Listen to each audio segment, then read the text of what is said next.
Welcome to the in front of me CUBOT Tablet 10, and I'll show you how to activate Quick Launch on this device.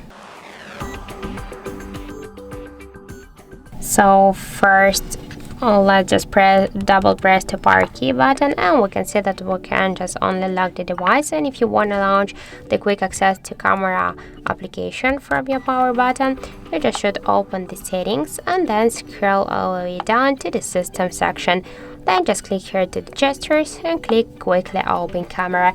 Now just to use this feature, you should click here only once on this switcher, and now by double press or twice press the power key.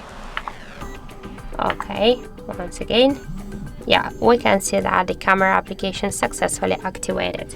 So that's it. Thank you for watching, and if you find this video helpful, don't forget to leave a like, comment and to subscribe our channel.